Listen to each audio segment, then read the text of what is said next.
Why do people feel like they've woken up one day and they have rapidly aged overnight? This is such a very common occurrence, especially in women around the age of 40 to 45. If you want to understand what this is and actually how to get ahead of it, we're going to talk about that in this video. There are some really important things that a lot of people have not been taught about. Whatever is happening to your skin is also happening to your bones. They decline together, and most of us were never told this. Today, I want to talk a little bit more about that. I'm sharing what aging after 40 really looks like. I'm 43 right now.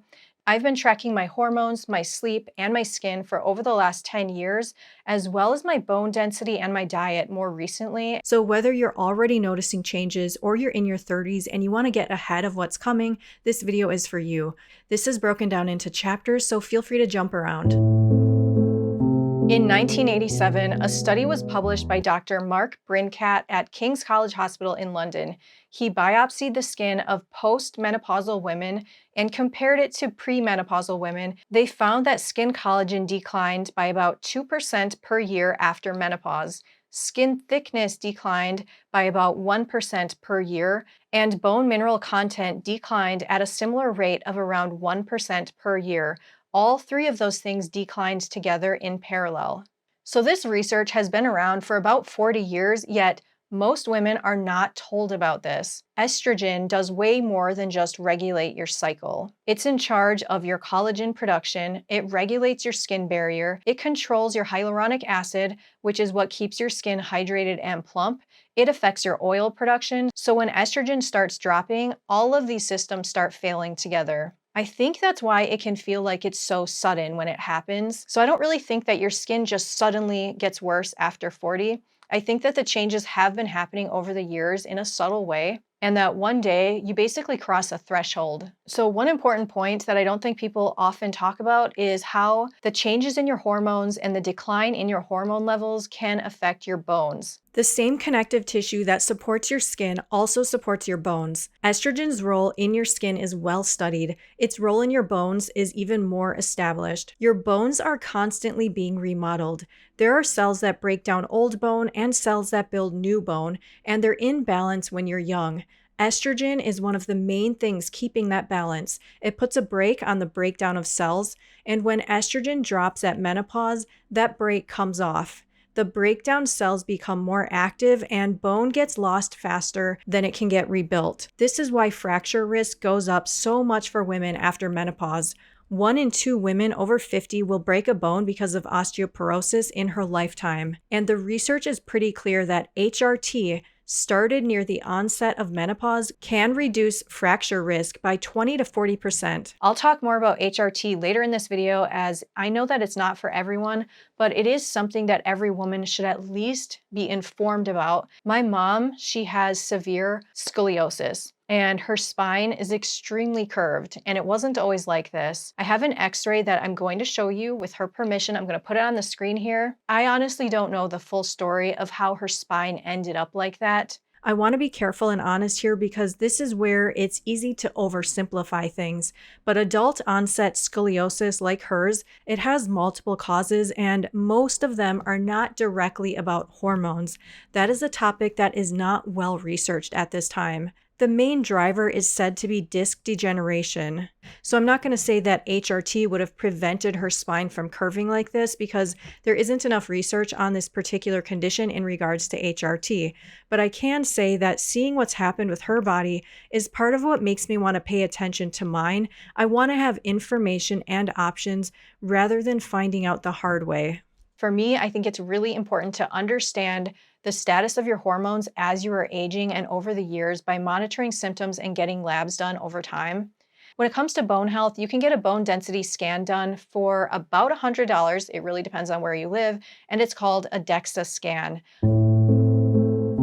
If you're looking to test your hormone levels, I recommend checking out the sponsor of today's video, which is Labcorp On Demand. I've used Labcorp's lab services for years through various providers. Labcorp On Demand is their own direct-to-consumer service. You can purchase lab tests online without needing a doctor's appointment. A healthcare provider reviews and approves the test request as part of the process. Then you visit one of Labcorp's 2,000 plus patient service centers to have your sample collected, and you get your results online in your Labcorp patient account as early as the next day. If you want to get a snapshot of your current female hormone levels, I highly recommend their menopause test.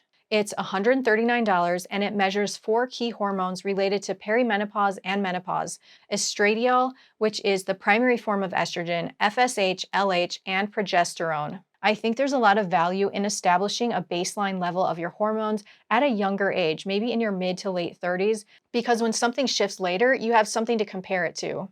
And since some women enter perimenopause earlier than others, having that information could be very valuable. This is just my opinion though, and not any type of medical advice. I have been tracking my health and I've done different types of hormone testing over the years, and one of my most comprehensive hormone panels, the first one I did, was back in 2019 when I was 37. I did another one also in 2024.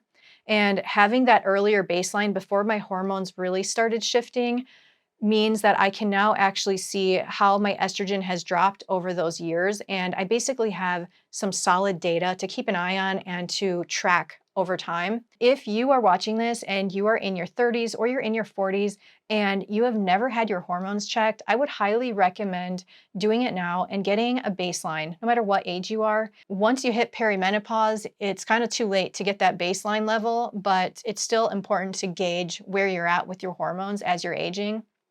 I'm going to link to Labcorp On Demand down below in the description box, and you can go to trylco.com/life and DIY to check them out. And if you want to use a discount, the link in the description will give you 15% off. I'll also link to their full line of tests because they have other hormone panels for men too, and thyroid tests, and so many more options. Okay, so let's talk about HRT for a minute because I know a lot of you out there are curious about it. And if you're around my age, our mom's generation was not taught about this. They never got any education or any options for treatment. And many of them didn't get any information about what to expect going through this change in their life when they were dealing with perimenopause symptoms or menopausal symptoms. But many of them were not taught about it.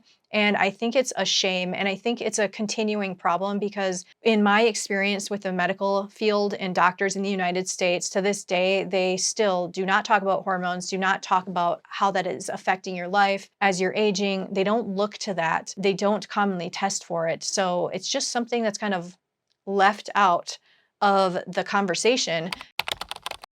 I started having one singular symptom of perimenopause, just one. And I also noticed by doing those comprehensive lab tests over the years that my estrogen level did decline and it got lower between the testing periods there's a 5-year period in between. As a result, I decided I wanted to try an HRT hormone replacement therapy cream to see if it would help. So I ended up going through a website service called Muesli. And this is an online service where you have a consultation with a doctor and then they prescribe it if it's right for you and they send it to you in the mail. And I think that it is possible if you have an open-minded doctor or if you get a consultation with a functional medicine doctor to have them prescribe you an HRT cream or a patch because there are a variety of products that are out there. Patches are pretty common. Some people have issues with them. I am curious about them. The only issue I see is that you can't change the dose very easily. The patch is what it is at that set dose. So you're going to wear it and get that dose. I do think that's great though if insurance does cover it. I'm not sure how common that is. So if you've had any experiences with that and your insurance does cover it and you'd like to share that in the comments section, that would be helpful to know. For now and over the last year, I've been paying out of pocket for this HRT cream. I don't go through a bottle very quickly because I am using a really low dose. And all I do is in the morning, I will apply a pump of it to either the lower part of my legs or to my arms, and then wash my hands and let it soak in and do its magic, basically. That's all I have to do. And I did notice that the symptom that I was having was alleviated, and I have had labs done since being on HRT, and it has normalized my levels. When it comes to labs though, I know some of you out there are like, labs are tricky because the timing of the labs are important. You need to know kind of where you are in your cycle at times. It's going to affect your lab results, but it is still helpful to get testing done once in a while to see where things are at. If you are interested in trying out Muesli, I'm going to put a link to them in the description with a coupon for $50 off. I'm not an affiliate per se, but they have like a built-in referral program of sorts that kind of gives you some cash back when you refer other people, and $50 off is a great coupon. That's what I used with my first purchase. And they also sell an estrogen face cream if you're interested in that. Many women swear by it. I haven't given it enough time to see if it's made any difference for me, but I do have their estrogen face cream. They also have numerous other prescription skincare options if you want to check them out. Now, in addition to Muesli, I know that there are other websites online. Some of them do take your insurance, and you can have a consultation and do everything online and get help with your women's health and hormone replacement therapy if you need it. And I find that to be incredible. I just haven't been able to vouch for any of them personally. So if there's one that you guys like, feel free to share that down below in the comment section. And I have also looked into them to see if any of them accept my insurance. And I do have, a common insurance, but none of them accept mine, unfortunately. Otherwise, I would have liked to try one of those out and talk about it here in this video as well. So now I'm just going to talk very briefly about a negative experience that I've had recently with a prescription progesterone tablet. It was a dissolvable tablet. I decided to take this because I have one very open-minded doctor who just recommended it, like, hey, maybe this will help you and maybe you'll sleep better at night or something. I personally have some sleep-related issues that I now have a better understanding. It's quite related to my diet.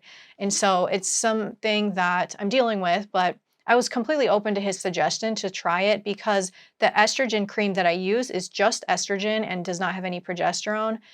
I mean, personally, when I've had testing done in the past, from what I recall, I wasn't really low on progesterone, but a lot of people are. And I just thought like, hey, maybe this won't hurt if I try this out and just see if it helps me sleep a little bit better. So I took an incredibly, incredibly low dose of it, and I had a lot of problems. So this is where there's a big warning to be careful with messing with your hormones. Not everybody needs to, not everybody should. If you have side effects, you need to be really careful. And before I continue on what I experienced, I should mention that when I first started using the HRT cream, the recommendation on the bottle was 2 full pumps. You guys, I did that and I had negative side effects, and I had a histamine reaction, which is closely tied to high levels of estrogen. There's all kinds of stuff. It was too much for me. I didn't need it and it was too soon. And as a result, what I learned is that I could tolerate about a half a pump of that estrogen cream in the beginning. Eventually, after a very long time, I went up to 1 pump and I've had no problems since then, just 1 pump. And with this new prescription that I was given months ago to try, the progesterone dissolvable tablets, they're kind of like they melted in my mouth like they were oily, and they were very, very low dose. All of a sudden, after taking only a couple very low doses, a couple nights in a row, I started crying out of nowhere, feeling very teary-eyed, which is very, very, very unlike me. Maybe when I was way, way younger and having like period problems in my 20s, I would have been emotional like that and having weird issues.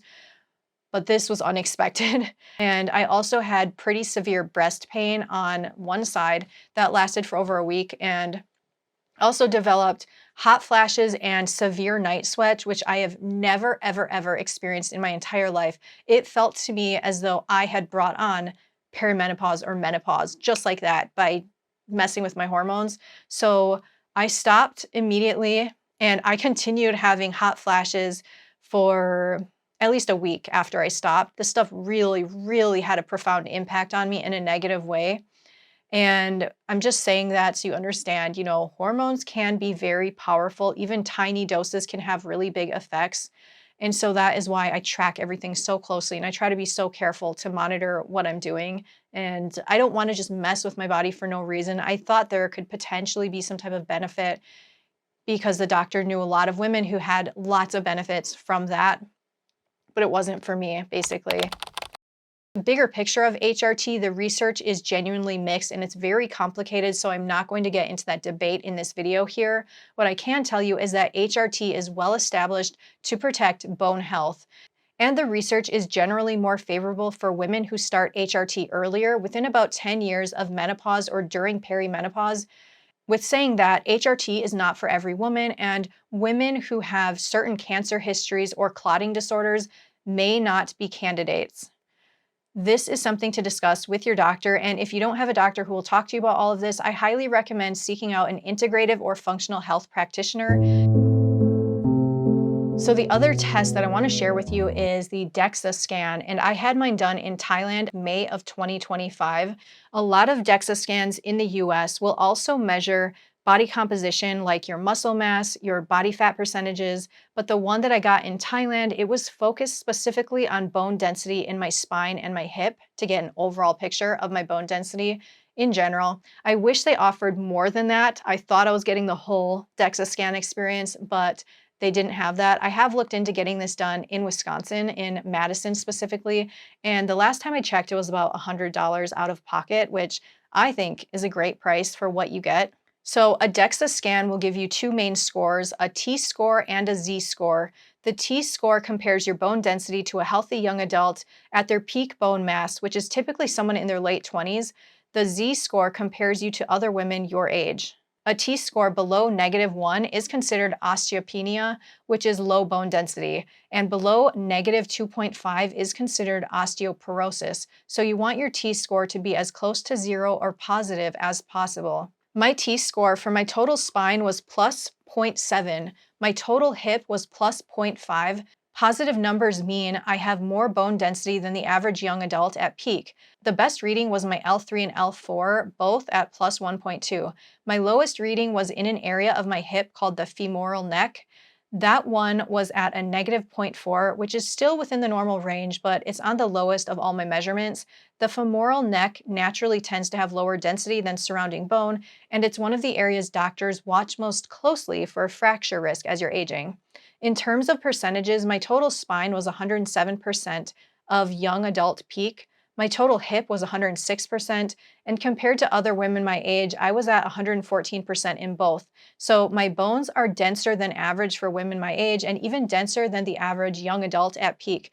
I was very, very shocked to see that. I didn't expect that at all. Having this data gives me a baseline as I age, and I'm going to take another scan in a few years and see if anything has changed. Preferably, I'd like to get the full DEXA scan that also measures my level of fat and muscles in my body.